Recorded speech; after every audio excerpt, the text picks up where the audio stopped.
a new mom was overwhelming and wonderful.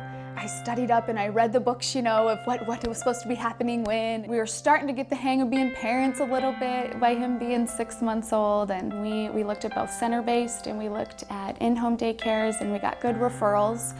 She lived right by my school. She took all teachers' kids. She came with great referrals. We called her referrals. She told us she was, licensed. She seemed to, answer the questions and meet the criteria. When I picked him up that Friday, when I walked in, there was something different.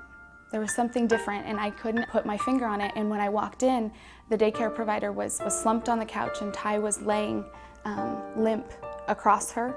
I was willing to ask some uncomfortable questions because something didn't seem right, and he seemed listless and lethargic.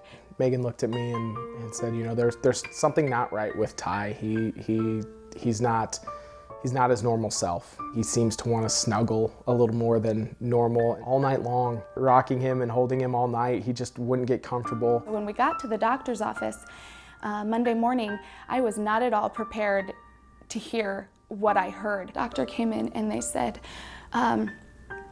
ma'am, your son's femur is broken. I was in total shock. And I asked him to repeat it. I said, excuse me? Your son's femur is broken. Can you please tell us how that happened? And I asked a good friend of mine who's an orthopedic surgeon.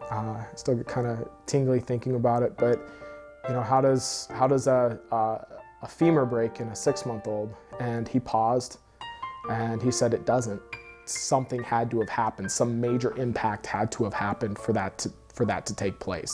He's put in this half body cast. It wrapped around his waist, halfway down one leg, all the way down to his ankle on the other, and basically just a little hole cut out for his diaper. You couldn't even hold him. You couldn't snuggle him. And I remember trying to rock him that night, and I put him in his bed in this big bulky thing, this tiny little body in this big bulky thing. And I remember looking over the top of the crib and saying, buddy, I don't know what happened to you,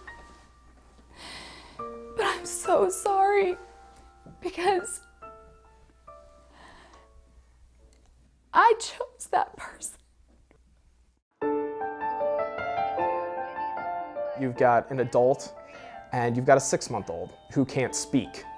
And then you have a bunch of little kids, most of them, under the age of 5, 6 years old.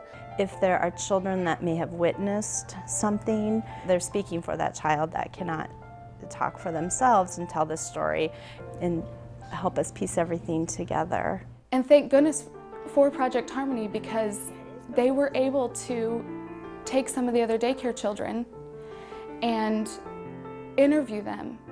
And those little children, in their honesty as children are, were able to give bits and pieces of what happened to Ty. Because they had that information, it allowed the investigators to put pressure on that daycare provider, and she eventually, finally told the truth to them, at least. And that was important, because without them, that doesn't happen.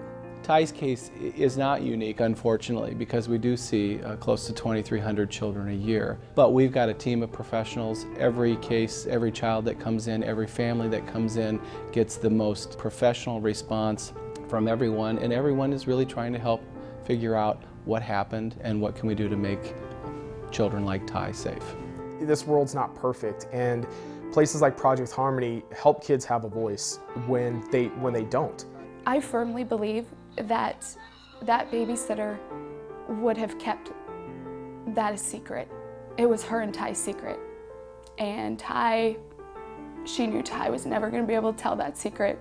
Without Project Harmony doing the work that they did, I don't think she would have felt the pressure to come to the confession that she did, that gave us some of the answers, because she was going to take that with her, and we maybe would have never known.